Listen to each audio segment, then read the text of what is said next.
من الأسئلة الكتيرة اللي بتتسأل في الميتنجز لو أنا باعرض المونثلي سيلز بتاعي، ممكن المانجر أو الدايركتور يقول طب عايزين نشوف السيلز ده year to date. أنا مختار مثلا هنا سنة 2017 وجيت هنا اخترت سيلز year to date، على طول جاب لي النتيجة.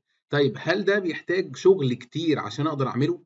خلينا نشوف كده في مايكروسوفت باور بي اي مع الفيتشرز اللي مايكروسوفت باور بي اي بيضيفها، ازاي الموضوع ده سهل ان انت تقدر تعمله في خطوات بسيطه. فخلينا نفتح كده مع بعض مايكروسوفت باور بي اي وانا عامل لودنج لداتا هنا فيها السيلز والديت، ونقدر نشوف مع بعض ازاي ان احنا نقدر نبني الموضوع ده بسهوله جدا. هنحتاج اول حاجه نعمل السيلز واي تي دي، السيلز لير تو ديت. فانا هاجي اعمل حاجه اسمها كويك ميجر هنا، كويك ميجر، وهبتدي اختار الكالكوليشن. هبتدي ان انا اختار year to date اهي موجوده. مجرد بختارها بيقول لي بقى انت عايز year to date ده لايه؟ البيس فاليو. فانا عايز الير تو ديت ده للسيلز، فهاجي هنا هختار سيلز. طيب الديت انت بيزد على انهي ديت؟ انا عندي في اوردر ديت واوردر مانث يير وفي عندي تشيب ديت، فانا هقول له عايزه بيزد على الاوردر ديت. ده الديت اللي على اساسه هيحسب الير تو ديت، وهدوس اد. مجرد ان انا عملت كده هو خلاص ضاف لي، كتب هو داكس فانكشن. داكس دي اختصار داتا اناليسيز اكسبريشن، كتب هو الفانكشن لوحده، انا مش محتاج ان انا اكتبها، وضافها هنا عندي اللي هي في الداتا هنا، اضافه السيلز واي تي دي. انا عشان اقدر اعمل نفس الشكل اللي احنا شفناه ده، انا بستخدم حاجه هنا الموديلنج اسمها نيو بارامتر، وحاجه اسمها فيلدز. طبعا الفيتشرز دي فيتشرز جديده، مش جديده قوي يعني، مش لسه الشهر ده اتضافت، بس يعني ريسنتلي اتضافت في مايكروسوفت باور بي اي. لو انا مش لاقي عندي الفيتشرز دي موجوده، اقدر من فايل وبعد كده اختار اوبشنز اند سيتنجز، اوبشنز، وهلاقي عندي في البريفيو فيتشرز في عندي حاجات كتيره هم بيضيفوها. ففي عندي مثلا هنا هنلاقي اللي هي الفيلد بارامترز دي، اللي هي الجزء الخاص بالفيلدز اللي احنا كنا بنتكلم عليه. الجزء برضو الخاص بالشكل الجديد للكويك ميجر، كويك ميجر سجستشن موجوده هنا برضو. فده الجزء الخاص بيها، تقدر ان انت ترجع لها. هدوس هنا كانسل، وبعد كده هرجع تاني ان انا ابتدي ان انا اعمل النيو بارامتر. عشان اعمل نيو بارامتر فيلدز دي، عشان اقدر اعمل نفس الشكل اللي احنا عاملينه، لازم كمان السيلز المونثلي يكون ميجر. احنا عندنا هنا ده كده بالنسبه لي هو فيلد موجود جوه الداتا، لا لازم انا اعمل له كالكوليشن عشان يقدر يظهر معايا في الميجر، او يظهر معايا في الفلتر، ان انا استخدمه كفلتر. لان انا لو جيت استخدمه من غير الميجر ده، هنشوف الشكل هيكون عامل ازاي. يعني انا لو جيت اعمل دلوقتي هنا، قلت له موديلنج فيلدز، واخترت هنا السيلز واي تي دي ده مع السيلز، وقلت له كرييت، هي كرييت سلايسر او فلتر للداتا، وهيعمل لي تيبل هنا اسمه بارامتر. طبعا الاسم ده انا كنت ممكن اغيره. فالبارامتر ده انا اقدر اعمل كرييت شارت دلوقتي، احط فيها مثلا المانث، واحط كمان البارامتر ده واختارها مثلا ان هي تبقى كولم شارت، وهقول له هنا ان انا عايز البارامتر ده هو اللي يبقى في الواي اكسس. اوكي، فكده ظهر معايا البارامتر في الواي اكسس. انا هختار سيلز يير تو ديت، وهاجي اختار سيلز هلاقي مفيش حاجه.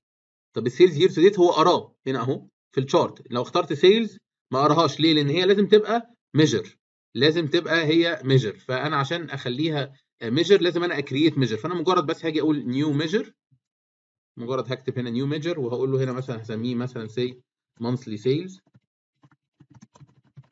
اقول له هنا ايكوال سم، مجرد بس سم للسيلز اللي انا هعمله، مش اكتر من كده. وهاجي اعمل البارامترز دي مره ثانيه، ممكن حتى ديليت البارامتر دي، وفي الشارت هلغي البارامتر اللي هنا، وهديليت البارامتر دي خالص عشان ما يبقاش عندنا غير واحده بس يعني. وهاجي من موديلنج هقول له نيو بارامتر، وهاجي اختار فيلدز. نيوميريك دي اللي احنا بنستخدمها عشان نعمل وات اف سيناريو، انما احنا هنختار هنا فيلدز. انا عايز دلوقتي عندي السيلز واي تي دي والمونثلي سيلز، المونثلي سيلز اهو. هدوس كرييت، هيعمل لي سلايسر، وهاجي هنا على الشارت اللي انا عاملها دي، باجي اختار هنا الايكون ده اللي هو عشان اد داتا، واقول له هنا في الواي اكسس هياخد بقى البارامتر اللي هو فيها الاثنين اهم، حتى ظاهرين الاثنين مع بعض، ادي السيلز واي تي دي وادي المونثلي سيلز. فخلينا نظبط بقى الشكل، نعمل دي كده مثلا بالعرض كلها.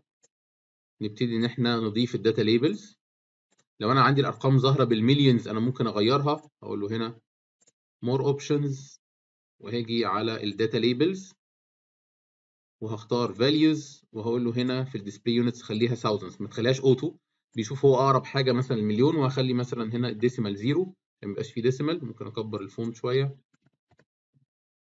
وابتدي ان انا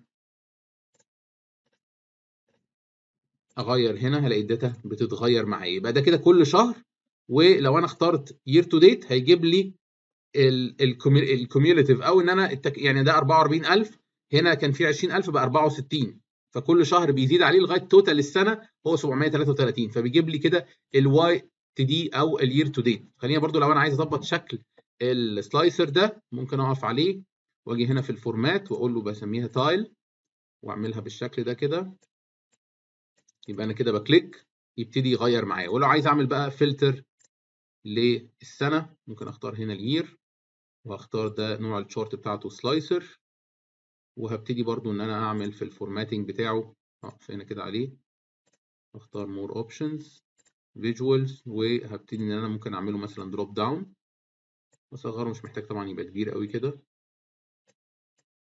واختار هنا لما هاجي اختار سنه هيجيب لي السنه دي. لو انا عايز اجيبها يير تو ديت اختار السنه يبتدي يغير اليير تو ديت، فبقى سهل جدا ان انا نافيجيت على نفس الشارت، مش هكريت شارت ثانيه. قبل كده كنا بنيجي على فيو بنعمل بقى بوك ماركس وسelection ونبتدي نخفي شارت ونظهر شارت ثانيه. لا، انت دلوقتي من خلال الموديلنج من خلال الفيلز تقدر ان انت تبني ده، سواء انت هتعمل حاجه تكست او ميجر او حاجه فيها ارقام. يعني التكست هتقدر تعملها برضو لو انت عايز الشارت دي تبقى بدل المانث تبقى مثلا تظهر باي كوارتر تظهر باي يير، فتقدر ان انت تسويتش ما بين الاثنين. فبسهوله جدا تقدر دلوقتي تبني فيتشرز جديده باور بي اي بيديها لك عن طريق احنا استخدمنا الكويك ميجر عشان اعمل يير تو ديت، واستخدمنا من موديلنج استخدمنا نيو بارامتر استخدمنا الفيلز، وبنينا السيلز واي تي دي والمانثلي سيلز، واقدر اسويتش ما بينهم بسهوله جدا. طبعا تقدر تعمل ده ما بين مثلا سيلز وبروفيت، عايز تشوف نفس الشارت سيلز او بروفيت او كوانتيتي تقدر انت تعمل السويتش ده بسهوله جدا ويساعدك ان انت تعمل اناليسيس بشكل اسرع. شكرا لكم واشوفكم في فيديو جديد قريب باذن الله.